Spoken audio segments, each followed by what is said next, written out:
auspicio de Fresco de Quiza, rico, barato, saludable y antiimperialista, en este martes 14 de abril. La cuarentena se hace dura, se hace pesada, pero sobre todo por el hambre.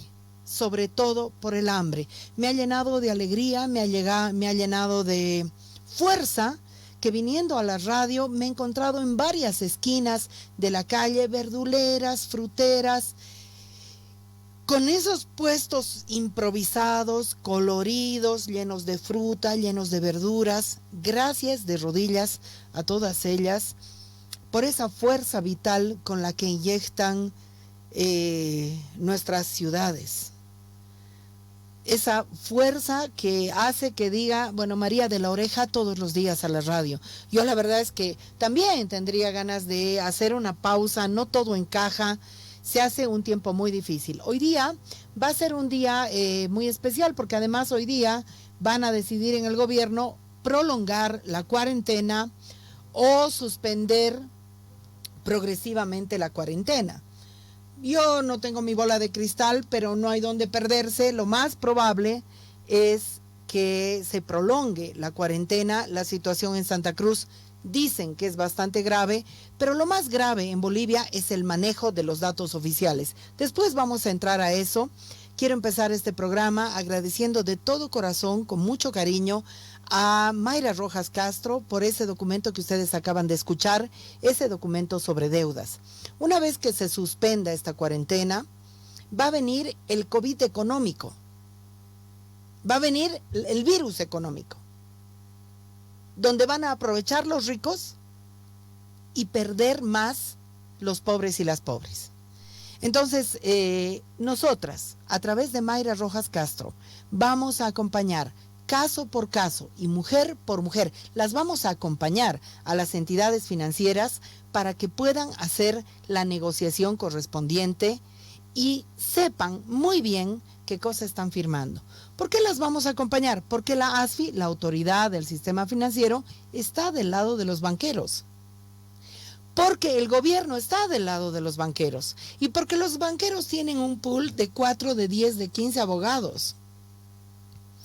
Y el agente de crédito, el oficial de crédito, es muchas veces un mañudo, un tramposo, al que el banco le dice, si haces firmar 10 reprogramaciones, 10 refinanciamientos, comisión. Entonces, no queremos que la gente vaya al banco prácticamente a suicidarse económicamente. Vamos a hacerlo. Muchas gracias a Mayra Rojas Castro. Muchísimas gracias también a Mujeres en Busca de Justicia, Paula Gutiérrez, Helen y Teresa.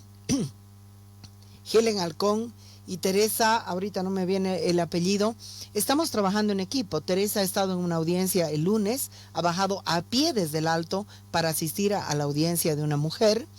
Ellas están ofreciendo sus teléfonos, ofreciendo el asesoramiento vía teléfono y están, ojo al charque, con las orejas paradas, listas para apoyar a cualquier mujer que lo necesite. Nosotras no nos hemos ido, no sé, tranquilamente a nuestras casas, porque sabemos que una situación sanitaria en una sociedad, además sujeta a intimidación gubernamental, sujeta a intimidación policial, se hace muy dura para la población, porque todos los problemas de pobreza, de desinformación, de violencia, etcétera, etcétera, etcétera, se hacen más graves.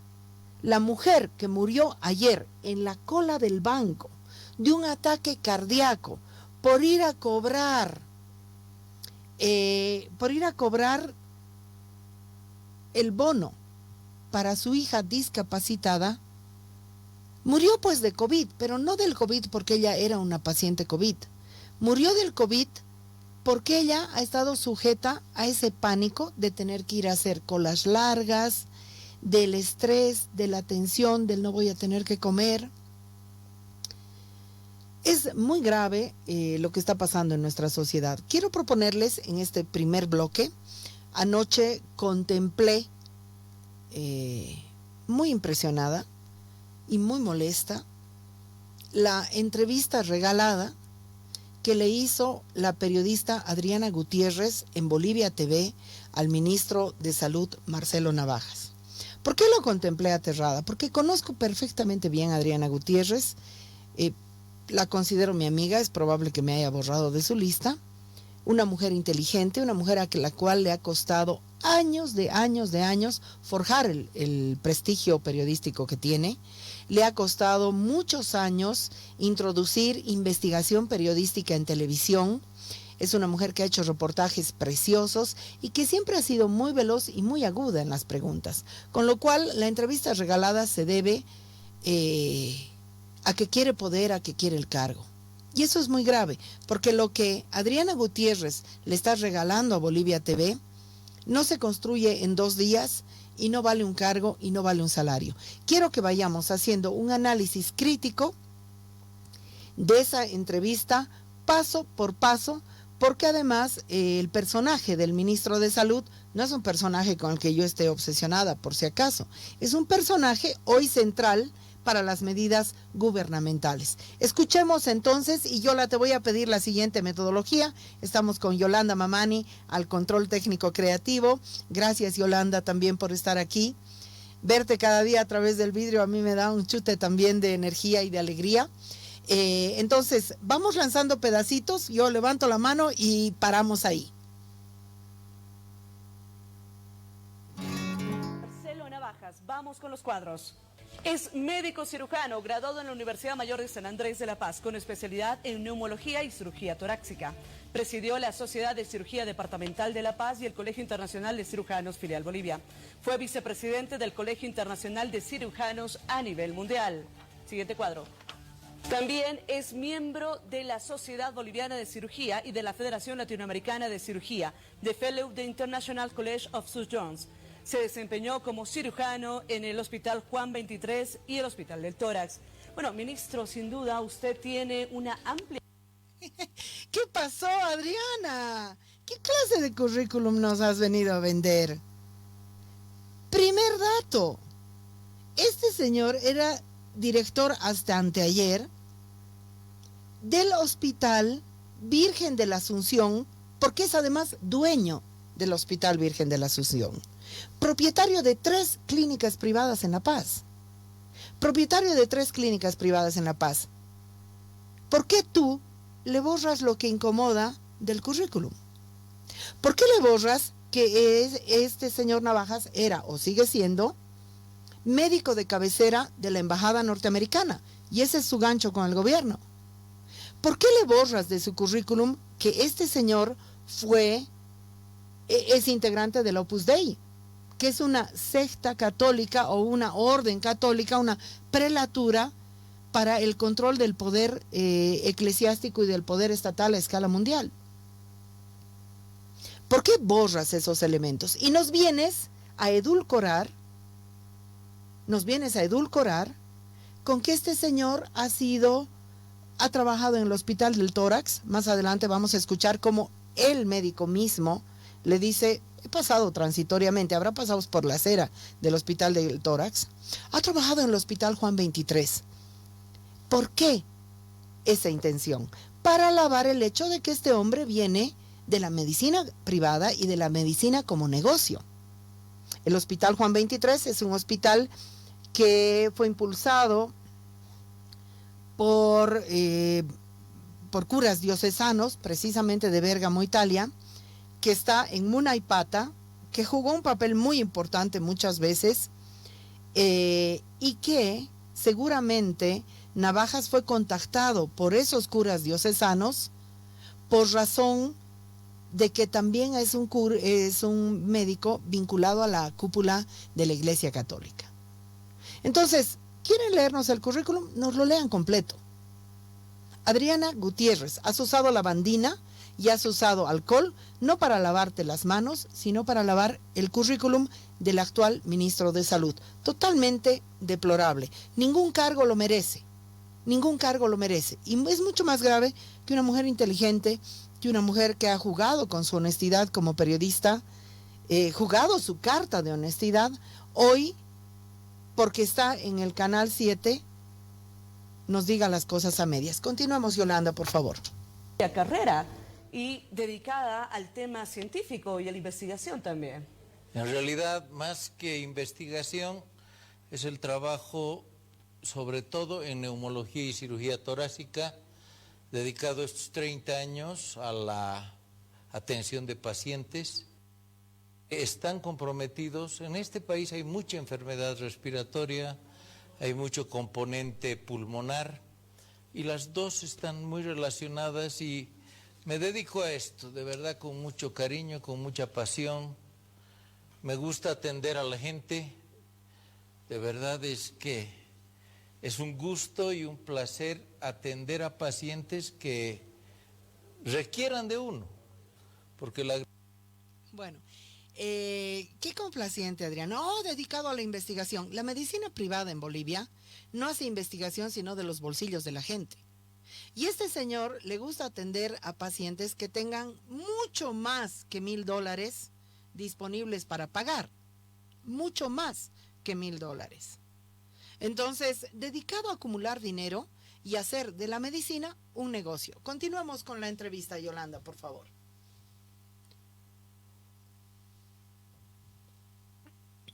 Agradecido es uno y el favor que uno puede hacerles es lo mínimo, retribuirles la confianza que han tenido en uno.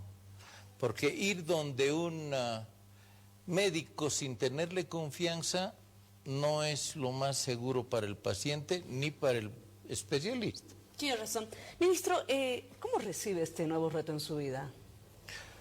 Y más en esta coyuntura, coronavirus, en los hospitales del mundo hay un colapso, Bolivia está en esto. ¿Cómo lo recibe? ¿Cómo se anima? Bueno, o sea, era un desafío. Lo que pasa es que había estado haciendo algunos comentarios en algunas sociedades y en algunos sectores y dos personas se fijaron en los comentarios y creyeron que lo que yo decía tenía cierto sentido. Yo estoy convencido de que hay personas que tienen igual o mayor capacidad que yo, pero probablemente en un momento dado de esta coyuntura se dio que lo que yo había expresado en ciertos lugares llegó a oídos de la presidenta, que me invitó a estar en este desafío. Esa es la realidad. Bueno, esto es ya de chiste. Así que yo voy a salir a comentar en la esquina, Yolanda, lo que se me ocurre a mí, que cómo se deberían distribuir los bonos, y mañana me van a llamar para dirigir la distribución de los bonos. Yo quiero decirle a Adriana Gutiérrez que la forma como Navajas entra al gabinete. En el gabinete de Yanine Áñez hay un ministro sin cartera que es un delegado de la embajada norteamericana que se llama Eric Foronda. Eric Foronda es íntimo amigo de Marcelo Navajas. ¿Por qué? Porque además Marcelo Navajas es médico de cabecera de la embajada norteamericana. Así de simple.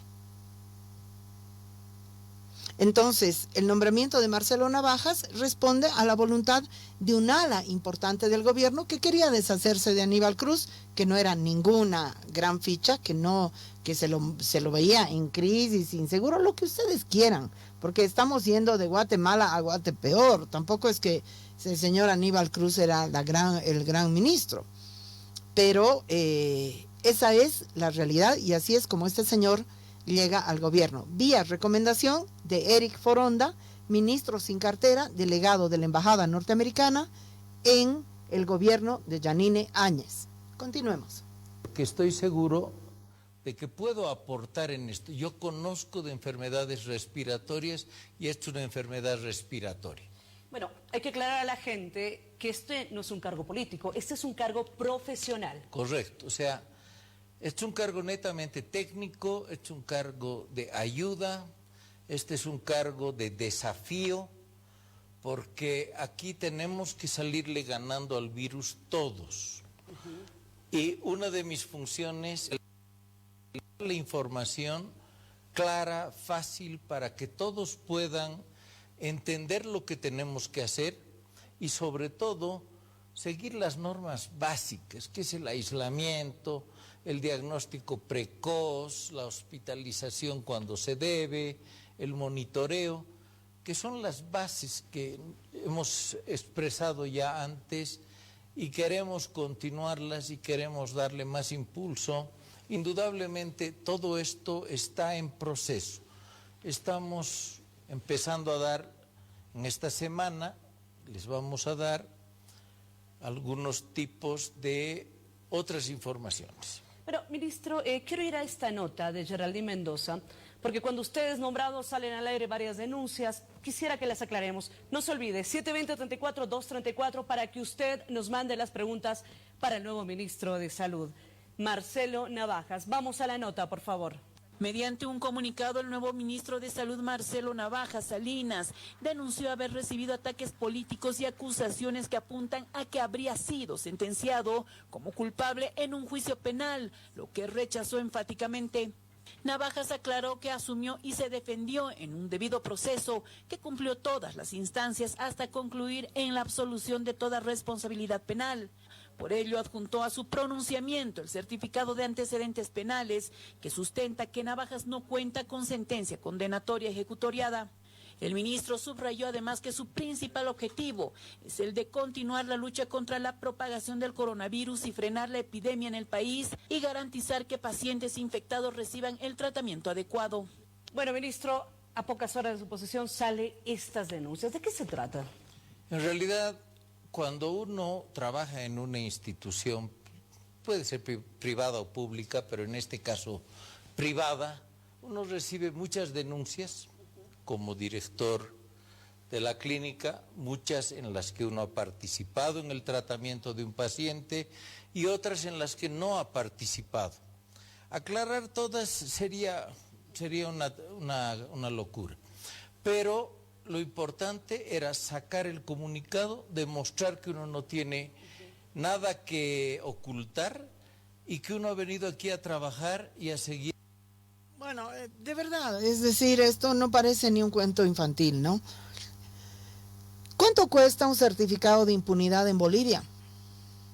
¿Cuánto cuesta un certificado de impunidad? Yo he leído en el perfil del ministro que la familia que lo acusaba además de una cosa bastante grave, que es haber proporcionado medicamentos con un probable sobreprecio, que además con una sobreetiquetación de su caducidad, que él había ido a comprar a Chile.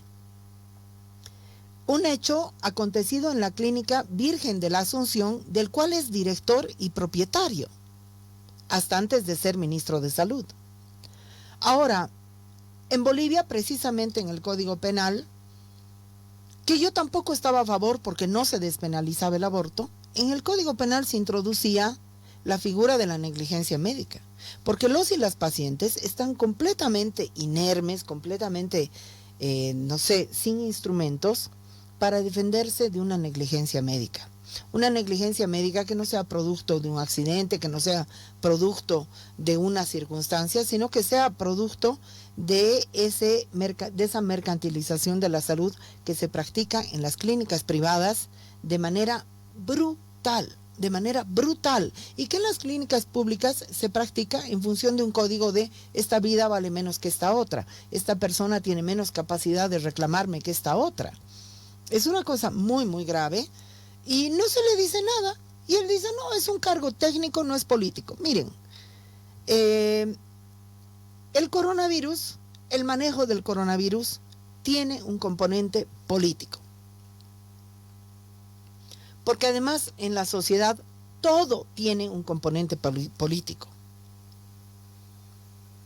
Por esa razón ha sido nombrado este señor y no otro, porque tiene relación con la embajada norteamericana. Punto final. Porque es el médico más famoso de las élites oligárquicas de este país, que necesitan un tipo de medicina muy diferente que la que necesita el conjunto de la sociedad. El perfil adecuado para este momento es un epidemiólogo o una epidemióloga que entienda que estamos frente a una epidemia y no que entienda que estamos frente a un botín de guerra donde te puedes hacer ultra multimillonario si les permites a las clínicas privadas atender bajo sus lógicas y en sus tarifas el COVID a las grandes élites. que es probablemente lo que este señor va a hacer. Continuamos con la entrevista porque es indignante y la está realizando una mujer, una periodista, que es inteligente, que es crítica, que tiene mucho prestigio y que todo eso lo ha dejado tirado en su cartera y no lo está poniendo sobre la mesa. Ir hacia adelante y aceptar este desafío que es trabajar para tratar de salir adelante. Usted no tiene ningún tipo de sentencia ni nada. No tengo en este momento, por eso está el certificado, que el certificado de los antecedentes, cuando uno tiene algo, sale. Y eso es imposible de cambiarlo, ¿no es cierto? Entonces, cuando uno no tiene ningún tipo de sentencia, el certificado que lo piden para las posesiones y para los cargos públicos, es obligatorio no tener ninguna sentencia. Bueno, ese es un tema que ya ha quedado resuelto y cerrado con esto, pero era importante que lo aclaremos a la población. Bueno, hay un tema también, antes de entrar de lleno al tema de salud, que a mí me inquieta mucho, y yo en lo personal lo considero demasiado exagerado. Habló el exministro Aníbal Cruz, que renunció al cargo, y dijo que habrán 48.000 contagiados y más de 3.800 muertos. A mí me parece una cifra exagerada. ¿Cómo ve usted esta situación? ¿Es exagerado o no es exagerado? En realidad, ¿Cómo recibe estas declaraciones? En realidad se las recibe de la siguiente manera, como lo he explicado, inclusive he visto un comunicado nuevo del doctor Cruz. Pido disculpas, ¿no? Sí, no, aclarando que todavía faltaba información para esto. Y es muy factible que tengamos información total y correcta en los próximos días. En este momento, dar una información exacta de números, valores, predicciones, es muy aventurado. Y mi función no es darle a la población estimaciones o lo que yo pensaría o lo que yo he leído en alguna predicción del internet, de algún tipo de tabla que en algún momento podría estar correcta o no, pero cuando nuestros epidemiólogos que están trabajando duro en esto nos den las pautas y las curvas, las vamos a socializar inmediatamente. Porque esto genera... A ver, yo hasta ahora, de parte del Ministerio de Salud, no he visto ningún epidemiólogo ni epidemióloga, ni su sombra siquiera. Me muero de ganas de escuchar un epidemiólogo o una epidemióloga, porque es precisamente esa disciplina la que nos va a dar un manejo no militar, sino sanitario de una emergencia sanitaria. Pero aquí está el punto nodal del problema. ¿Sobre qué base puede tomar o no tomar decisiones el gobierno? Hay una discrepancia con el señor Aníbal Cruz, ex ministro de Salud, ex presidente del Colegio Médico de Bolivia, que habla de una proyección de 48.000, alrededor de 48.000 infectados e infectadas y alrededor de 3.500 muertos o muertas. Esa es la proyección que este señor ha lanzado. Luego le han debido llamar y decir, bueno, te disculpas, y ha salido disculpándose. No me voy a basar en Aníbal Cruz, pero tampoco en Marcelo Navajas. El problema es que no tenemos datos. Que los datos del Ministerio de Salud no son fiables.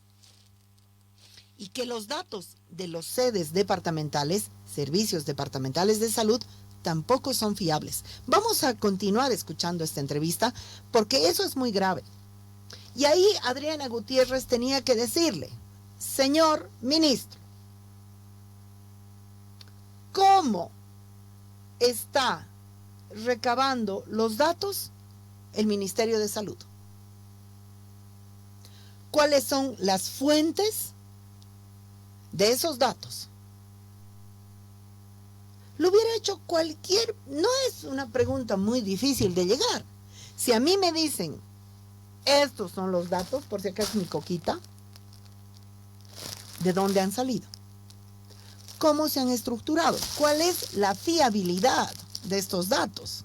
Porque si la discrepancia con Aníbal Cruz es que sus datos son equivocados, dime cuál es la otra fuente para contrastar datos. Vamos a escuchar, porque es muy grave. Se están sentados ahí en el gabinete diciendo si van a levantar, prolongar o no la cuarentena. Ustedes están sentados y sentadas en sus casas.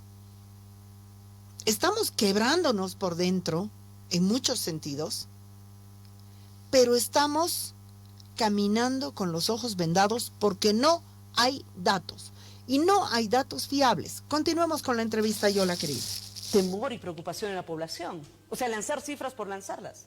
Indudablemente, o sea, al lanzar alguna cifra siempre se producen los dos extremos, ¿no? Algunas que son casi inmunes a todo, a la información, inmunes a la justicia, inmunes a querer aceptar ciertas reglas cuando se tienen que aceptar las reglas, y otros que la toman con mayor recepción y un exceso de recepción, diría yo, y además se agrupan, se encogen y se esconden, cosa que ninguno de los dos extremos es bueno. Esta enfermedad es grave, no se puede desmerecer la gravedad que tiene, pero tampoco se puede estar en una cuarentena solitaria indefinidamente sin la correcta información. Y eso es lo que estoy queriendo hacer con usted para que se aclaren estas cosas y tratar los puntos que usted quiere. Bueno, esos dos temas ya han sido aclarados entonces, y vamos a irnos ahora a los cuadros actualizados de cuántos casos tenemos hoy. Cuadros actualizados de coronavirus. ¿Cuántos casos de recuperados, fallecidos? Informe oficial coronavirus. Santa Cruz, 177 casos al día de hoy. La Paz, 80 casos. Cochabamba, 54 casos. Potosí, 15 casos. Pando, 11 casos. Oruro, 14. Está subiendo Oruro. Chuquisaca se mantiene con un caso. Tarija ya tiene 2. Y Beni continúa con 0 casos. El total hasta hoy son 354 casos.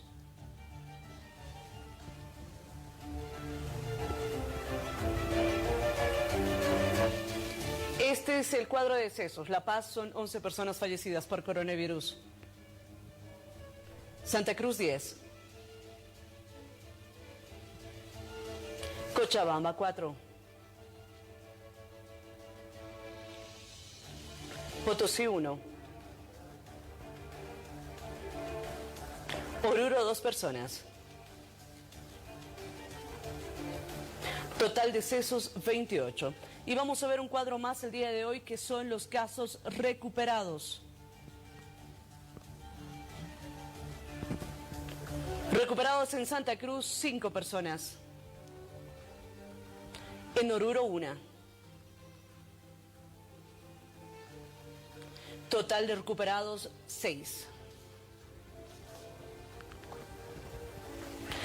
Bueno, ministro, ¿qué le dicen estas cifras? Todo comienza el 10 de marzo con la paciente 0, primero Santa Cruz, después Oruro, y a la fecha, en poco más de un mes, llegamos a los 300. Bueno, si vemos solamente los números, ¿no es cierto?, diríamos que no hay tanto caso. Y esa es una realidad. Podríamos tener muchísimos más casos. Y eso es lo que nos está dando en este momento una ventana de oportunidad de seguir conteniendo al virus. Porque el momento... No pues, y no somos sonsos, no somos sonzas. No subestimen la inteligencia de la gente. Tenemos números oficiales bajos porque la gente no está yendo ni a los centros de salud ni a los hospitales porque tiene miedo del manejo militar, discriminatorio, culpabilizador, policíaco de los enfermos y las enfermas. La segunda persona muerta en Oruro es una persona que no estaba en la estadística ni de contagiados siquiera. No estaba en la estadística. Y ahora es el número 2 de los muertos. El número 2 en sus papeles, porque yo no les creo. ¿Qué pasó con este señor? Este señor estaba cosechando quinoa, se sintió mal, se fue al hospital porque ya se sentía muy mal y a partir de ahí, bueno, se dio y terminó muriendo. Entró en la estadística porque fue al hospital. Si no hubiera ido al hospital, no hubiera entrado a la estadística. Adriana Gutiérrez dice, empezó con la paciente cero. Mentira. Es lo que se le quiere cargar a esa pobre compañera, hermana exiliada del neoliberalismo. No existe la paciente cero. ¿Por qué? Porque llegaron muchos vuelos. El tráfico aéreo, Europa, Bolivia, especialmente España, Bolivia, es gigante. Yo he volado miles de veces en esa ruta. Los aviones van llenos y vuelven llenos. Y aquí una discrepancia con la Nila Heredia. Vuelven llenos de esa masa proletaria de mujeres y algunos hombres que son la mano de obra barata de sociedades como la española. Entonces esas personas vuelven. A ninguno de esos vuelos se le ha realizado ningún tipo de cuarentena, control, ni nada. Pueden haber entrado asintomáticos y asintomáticas, pueden haber entrado otras personas infectadas. La única casualidad ha sido que una mujer ha ido a parar al hospital. Pero porque ella haya ido a parar al hospital, no es la paciente cero, sino es la única que el Ministerio de Salud ha pillado, que es muy diferente. Y aquí un poco de sentido común y criterio. El Estado boliviano no maneja datos fiables. Los números son tan bajos porque hay un subregistro.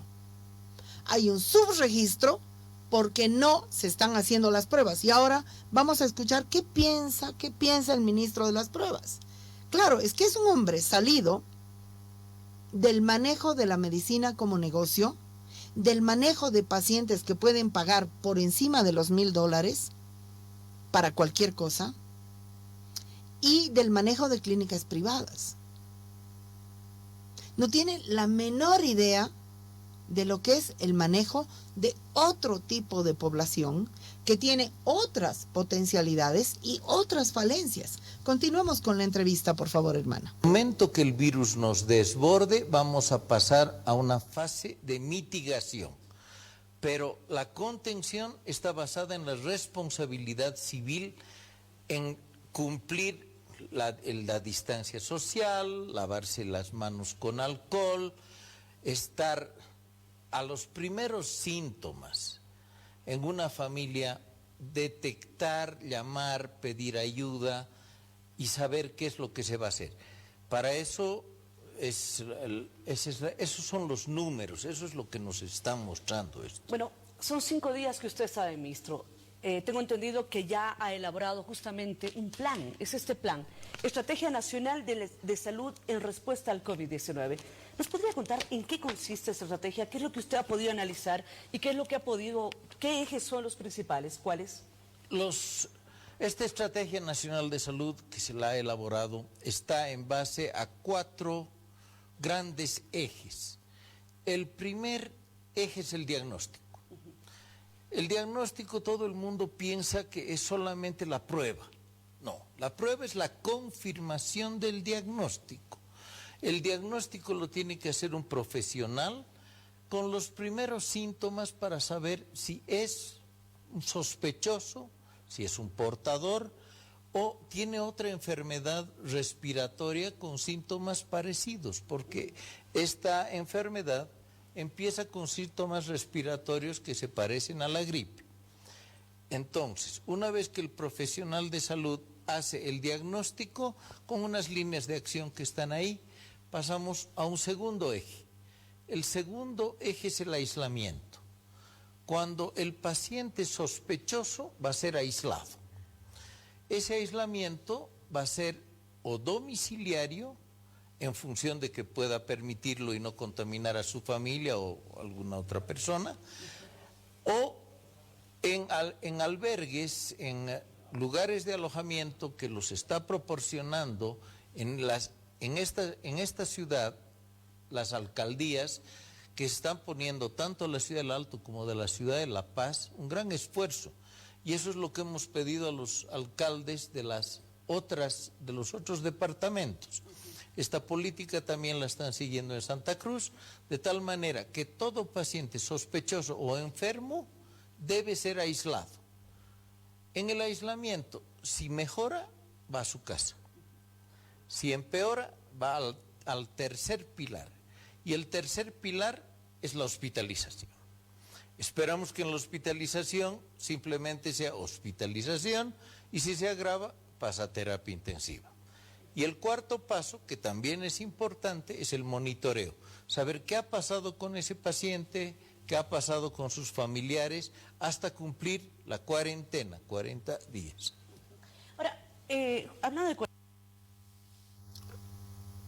No, esto es un insulto a la inteligencia y en serio se los digo.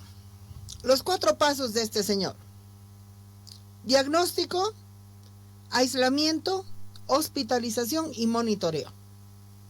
Es como si yo te dijera grada 1, grada 2, grada 3, grada 4.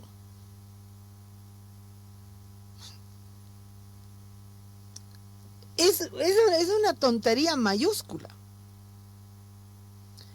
Porque el primer paso anterior al diagnóstico es la prevención, que es justamente lo que el gobierno no está haciendo por ser un gobierno fascista que no tiene la capacidad de leer ni de relacionarse con la sociedad que no sea a través de los policías y los militares. El primer paso es que la sociedad entera entienda la enfermedad, utilice los mecanismos de freno del contagio de la enfermedad y disponga, o sea, despliegue la capacidad de cuidarnos unos a otros y unas a otras. Y es muy grave que el ministro de Salud omita completamente, fuera de su imaginario, de su capacidad de ver, y eso tiene que ver con el tipo de perfil que tiene él, cuál es lo primero, que es la relación de prevención, de comunicación. Lo que muy bien, discúlpeme, la Nila lo decía muy bien, el primer nivel de salud. El primer nivel de salud son médicos y médicas, brigadas de changos y changas, jóvenes, enfermeros y enfermeras, que salen por montones a la población a ayudarnos, a organizarnos, a plantearnos qué es esta enfermedad. ¿Cómo vamos a organizar el lavado de manos? Que se garantice en todo el mundo. O sea, todo el mundo me refiero en toda la gente que pueda acceder al agua. ¿Cómo vamos a organizar la alimentación? ¿Cómo vamos a organizar el barrio, el sindicato, la junta vecinal? Todo eso este señor, cero. Entienda, ministro, mucha gente en sus casas está esperando que llegue el 14 de abril, es decir, mañana, porque tiene que haber un nuevo aviso de si seguimos con esta medida o se va a flexibilizar. ¿Cuál es su posición al respecto? Bueno, estamos todavía terminando de analizar los datos que no están listos. Estos datos se van a tratar mañana en gabinete, se terminarán de analizar con los expertos y nuestra presidenta, en base a toda la información que le estamos dando, dará la palabra oficial de qué es lo que se debe hacer. Pero lo que tenemos que hacer los ciudadanos es estar tranquilos, porque depende de nosotros que esto no siga avanzando. Pero sobre todo, y eso es en lo que he insistido es la responsabilidad civil de cada uno de nosotros, porque el creerse que no nos va a llegar, están equivocados, nos va a llegar. El ocultar los síntomas hasta un momento en el que el tratamiento va a ser más difícil es aún más perjudicial para el paciente y por lo tanto para su familia, porque si llega a un hospital en fase terminal, hay poco que puedan hacer. En cambio, si ha estado hospitalizado antes y se lo ha estado vigilando y se lo ha estado siguiendo y va empeorando, hay mucha mayor oportunidad de tratamiento que cuando llega en la última parte. Lo que pasa, bueno, nos pasa a los bolivianos, doctor, y usted lo sabe bien. Esperamos hasta el último momento para llamar o para decir que estamos enfermos. Y ese último momento podría ser tarde. Sí, o también llaman cuando es sábado o domingo, pero el hecho de que lleguen tarde debe ser totalmente abolido en este momento. O sea, ya no tienen que pensar así, tienen que pensar que a los primeros síntomas deben consultar. ¿Cuáles son estos síntomas? Para que la gente nos tome atención en su casa, ¿a qué síntomas debemos remitirnos y llamar a las líneas gratuitas? A la tos seca y a la fiebre. El momento que una persona empieza a tener esos dos primeros síntomas, que son los más generales, existen muy raros que son diferentes, pero estos son los dos principales. El momento que hay tos, hay fiebres y fiebres altas que producen transpiración es importante. Además, está la preocupación de saber si él ha tenido o no el contacto con alguna persona que ha tenido coronavirus positivo o que ha llegado, en este caso ya no del exterior porque las fronteras están cerradas, pero si ha tenido algún contacto con alguna persona, ya sea sospechosa o positiva, y tiene estos síntomas, lo más probable es que lo hayan contaminado. Pero si nunca ha tenido contacto con una persona que ha estado en esta situación COVID positivo, entonces es probable o que lo ha contraído en algún lugar o que sea de otra enfermedad. Debe ver su médico, que no solamente con la prueba, rayos X, tomografías, diagnóstico clínico, médico inicialmente. Justamente, ministro, nosotros hemos... Bien, tanto Adriana como el ministro saben que la gente no está yendo al médico. A la simplonería de Adriana, no es que estamos esperando el momento final. La gente no va al médico y hay investigaciones en Bolivia por el maltrato brutal que existe de parte de ese médico autoendiosado, con honrosas excepciones, el maltrato, el trato absolutamente vertical y la ausencia de soluciones que te da el sistema de salud de manera histórica en Bolivia, crónica. Incluso si tienes cáncer, incluso si tienes tuberculosis, incluso si tienes neumonía, incluso si tienes diabetes. Entonces la gente no va al médico por esa razón, porque el sistema de salud ofrece un maltrato, está colapsado y no está ofreciendo soluciones históricamente. Y este señor, sin tomar en cuenta absolutamente nada de eso, de un día al otro nos dice, al primer síntoma vayan al médico. Y luego empieza a marearse, mostrándonos que está aplicando un mero sentido común que puedo aplicar yo también. He estado en contacto, no he estado en contacto. ¿Ustedes creen que nos van a hacer tomografía? Si no nos hacen ahora tomografías, a ver, anda al hospital de clínicas y que te hagan una tomografía porque la necesites. Aquí es paracetamol para todo el mundo y fin de la conversación. Entonces es por esa razón que la gente no está yendo al médico. Y lo digo en masculino. Ahora, y por esa razón es necesario, o hubiera sido necesario, pero es obvio que en este gobierno no se va a dar, que brigadas de médicos y médicas jóvenes de primer nivel, es decir, el médico, la médica general, vayan hacia la población, no esperando que la gente venga, diluyendo esa distancia, diluyendo ese miedo, y no se trate a la persona contagiada como un apestado, como una apestada, con un trato de criminalización de esa persona. Hoy ya estamos tarde para eso. Hoy eso ya no va a suceder en Bolivia.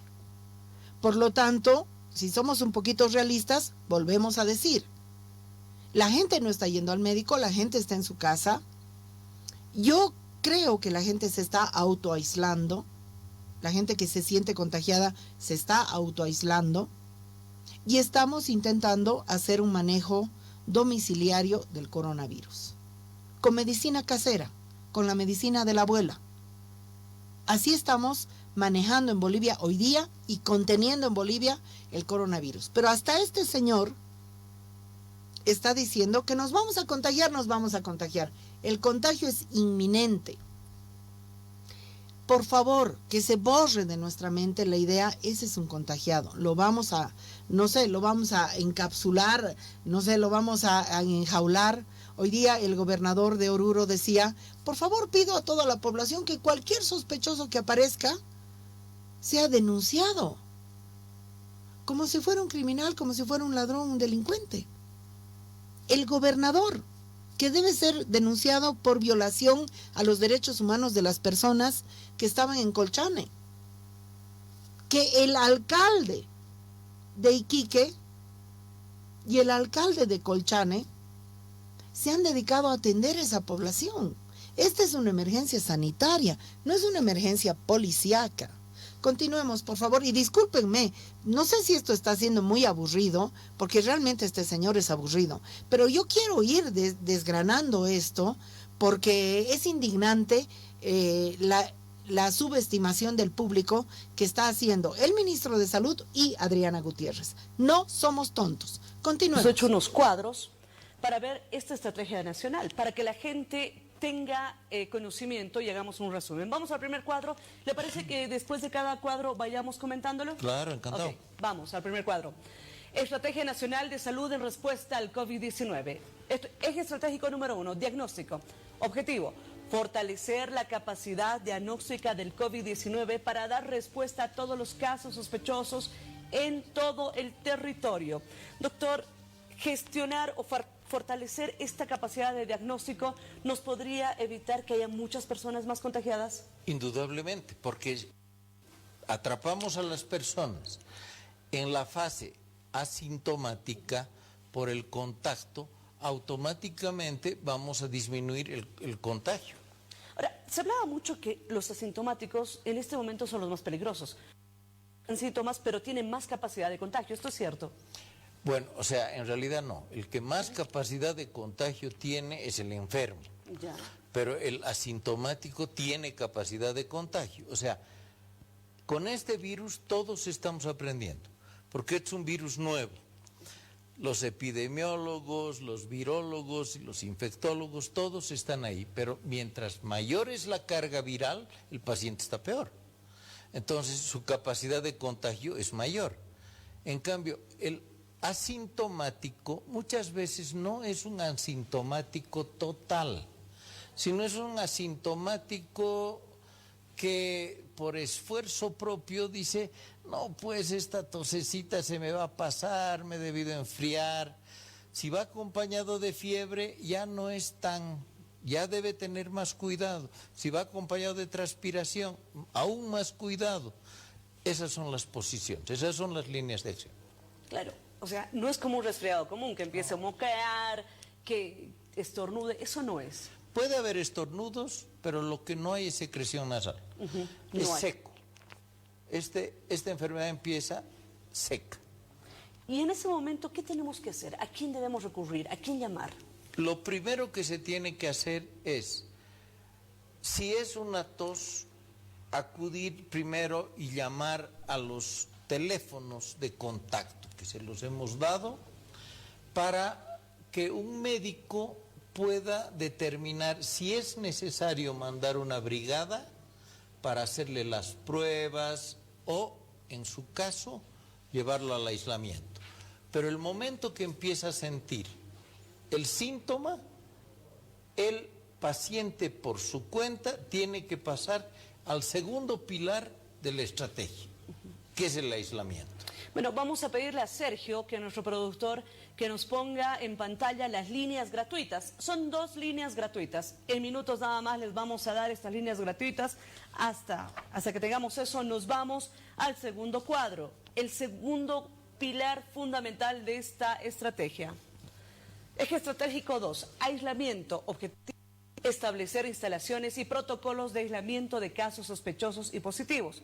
Hospitales, hoteles, albergues, unidades educativas, centros deportivos y otros.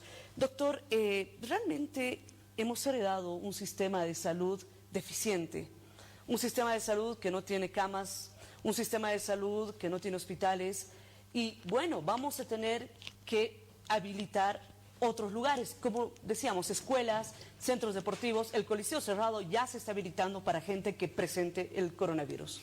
Así es, indudablemente, o sea, nuestra herencia en salud es mala, o sea, muy mala. Y tenemos que trabajar en implementar a la brevedad posible, en la medida de nuestras posibilidades, frente a un ataque que no lo teníamos previsto. Teníamos...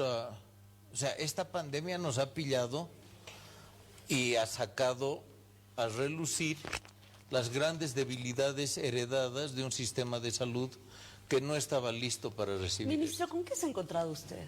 ¿Qué falencias teníamos? Usted que ha estado en la salud pública, usted que ha estado en el Hospital Juan 23, en el Hospital del Tórax, que prácticamente es un hospital que tiene tantos años que se va cayendo, tiene muchas deficiencias en cuanto a infraestructura.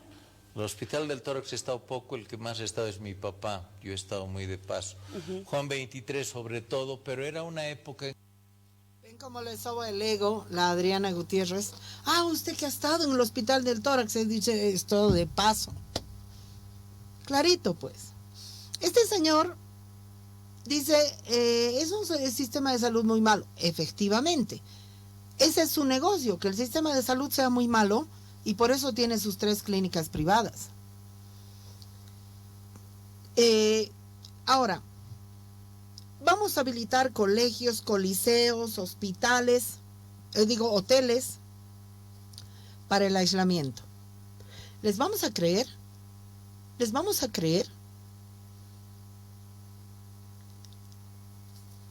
¿Por qué? Si eso es cierto, ¿por qué los compañeros, hermanos, amigos, hermanas, compañeras que estaban en Colchane, más de 400 personas, trabajadores temporeros, trabajadoras temporeras quiere decir van por el tiempito que hay trabajo y luego se vuelven, han sido trasladados a un colegio en Iquique y no han sido trasladados al Coliseo de La Paz?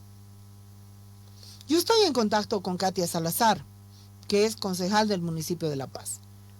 Yo le he pasado las estadísticas y se las voy a pasar ahorita a ustedes.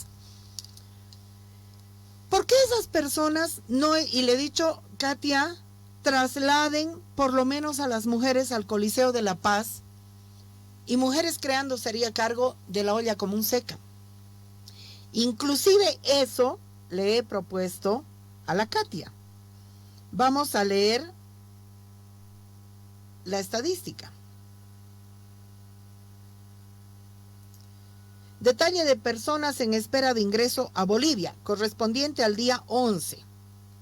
Hombres 495, adultos 482, menores de edad 13, lactantes 5, 4 años a 14 años 5, 14 años a 17 3, mujeres 302, adultas 291, embarazadas 5 hermanas, menores de edad 11, lactantes 5, 4 a 14 años 5, 14 a 17 años 1.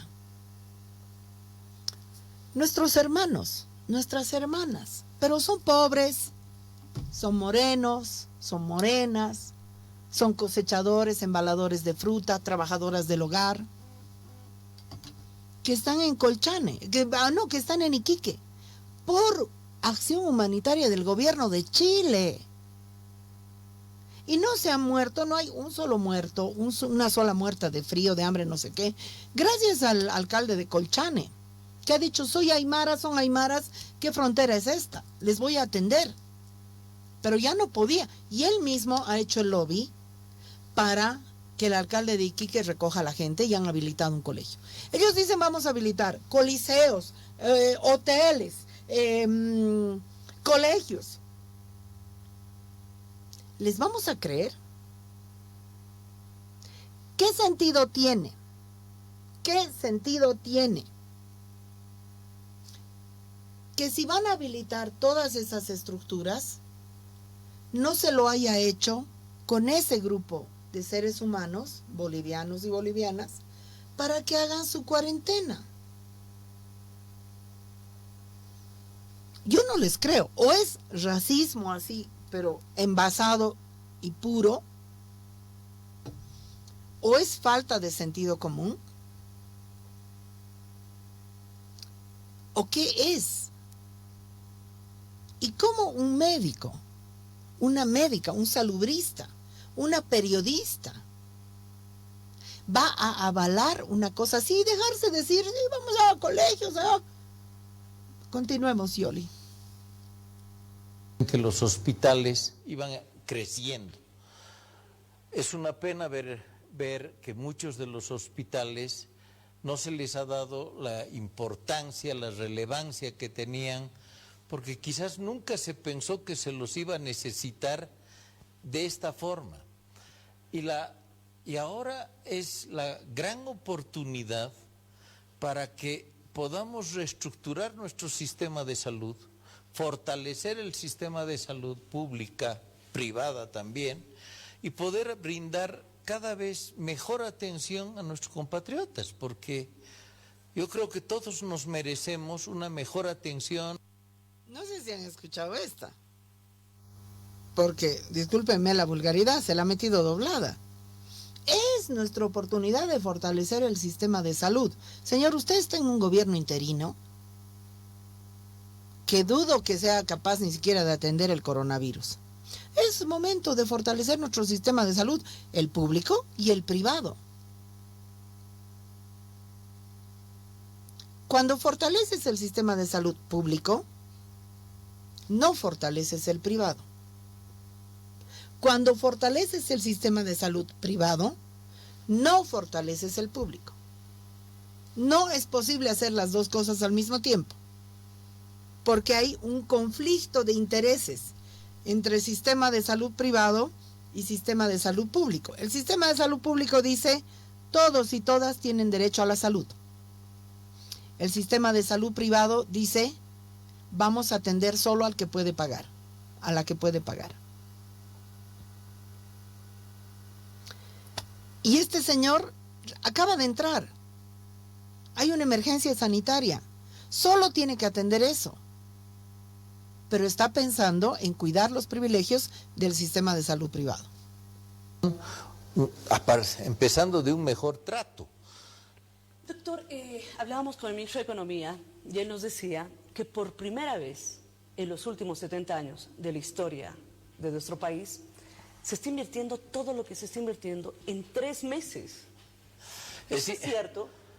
Yo de verdad los números no sé, pero lo que sí sé es que se está invirtiendo un montón en equipos. Y lo que es realmente importante y es algo que se tiene que destacar es que para todo el Estado boliviano la prioridad es COVID y es la gente que puede enfermarse con COVID y tratar de salvar la mayor cantidad de vidas. Porque de todo nivel, desde la presidenta, empezando por ella, ministros, en fin, Fuerzas Armadas, alcaldías, gobernaciones y todo, están ahí. Ahora, vamos al otro cuadro, el otro pilar fundamental, por favor, nos vamos al cuadro. Allá me dicen que tenemos las líneas gratuitas. Antes de eso, vamos a ponerlas en pantalla. 810-1106, 810-1104. Están en la parte de abajo. Esas líneas tienen que llamar si ustedes presentan tos seca y fiebre. Transpiración. Y transpiración. Vamos. Y vamos a hablar ahora del eje estratégico tercero, hospitalización. Objetivo: fortalecer los servicios hospitalarios para pacientes con COVID-19, con cuadros clínicos moderados y severos.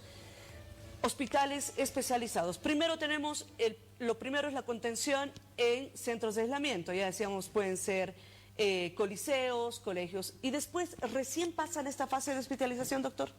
Bueno, los sospechosos tienen que estar en un aislamiento. Ya. Ese aislamiento hay que hacer donde podamos. Si vencemos nuestra capacidad en los hoteles, se irá a coliseos, se irá a colegios, se irá sucesivamente ampliando. Ojalá que no lleguemos a eso. Pero una vez que el paciente ya está confirmado con un COVID positivo, si sus síntomas no son graves, porque hay que recalcar que en esta enfermedad un porcentaje muy alto, que es casi el 80%, no va a tener mayores complicaciones para pasar la pandemia. Dentro del 20% restante, hay 15% que va a necesitar una hospitalización.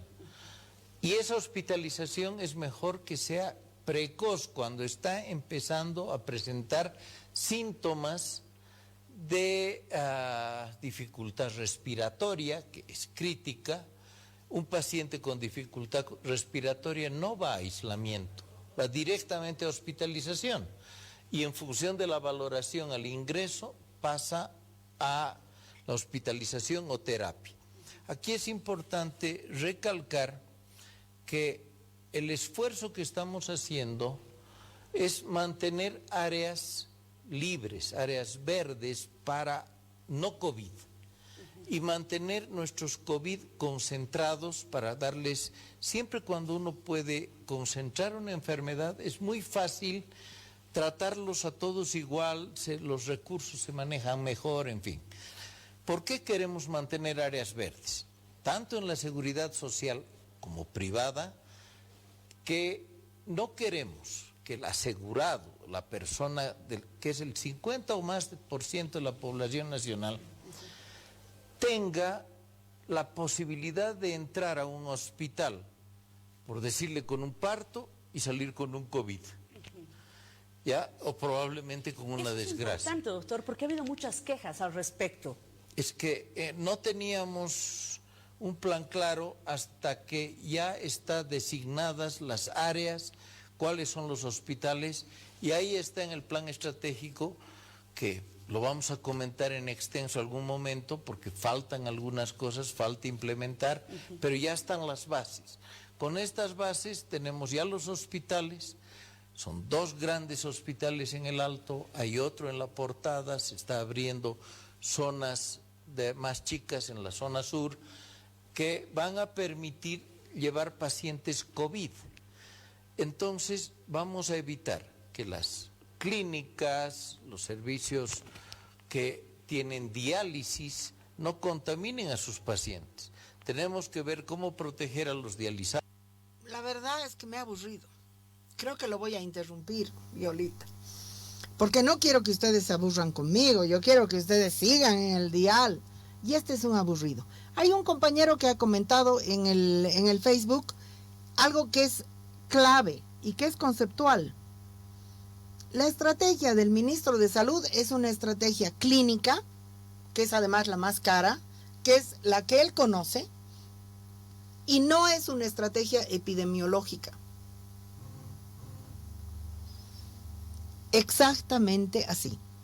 Y entonces aquí estamos en lo peor de lo peor, la combinación de una estrategia clínica cara con la combinación de un gobierno fascista ignorante, con la combinación de una estrategia militar policíaca. Solución para la gente, ninguna.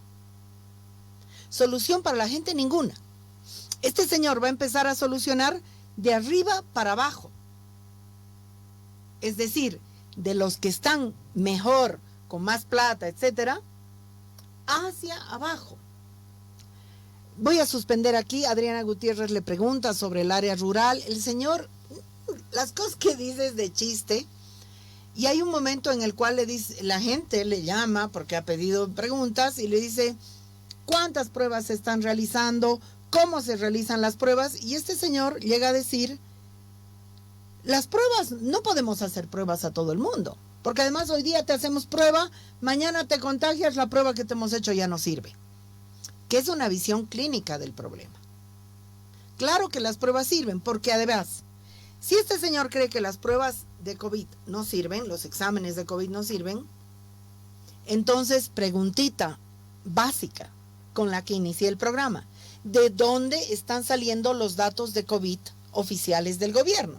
Están saliendo de los hospitales y las morgues, con lo cual son datos muy bajos, porque la gente no está yendo ni a los hospitales y capaz que no vaya ni a la morgue. O falsee, que ya en el Alto lo hemos visto, falsee la causa de muerte. Así estamos, joven. Y estos quieren gastar en respiradores, unidades de terapia intensiva, que da para el sobreprecio, que da para la compra, pero no quieren gastar en trabajadoras sociales, no quieren gastar en enfermeras y enfermeros, no quieren gastar en médicos generales de primer nivel, que son las personas que pueden manejar las epidemias. ¿Cómo se va a manejar la epidemia? Ya no digo en Oruro, en un barrio, en una zona. ¿Cómo se va a manejar? Si no han sido capaces de manejar a esos 700 bolivianos y bolivianas, que era una población perfecta para hacer un ensayo de manejo de población, un manejo humanitario, con respeto a los derechos humanos, con respeto a la emergencia sanitaria. Nadie pedía otra cosa. O sea, joven, amiga, hermano, hermana, quédate nomás en tu casa y pensá en una atención domiciliaria de este grave problema de salud, porque caer en manos de esta gente puede ser muy grave. Adriana Gutiérrez, repensá, hermana, le estás tarreando grave, y esto es cada día. He visto también alguna entrevista que ha hecho a la gente de migración, que es gente mucho más fascista, y Adriana, sin nada de criticidad, con total complacencia, me decepciona muchísimo. Vámonos, Yola querida, a la música y la pausa, y después de esta pausa vamos a estar con Helen Halcón, abogada de Mujeres en Busca de Justicia, para hablar sobre irresponsabilidad paterna y coronavirus.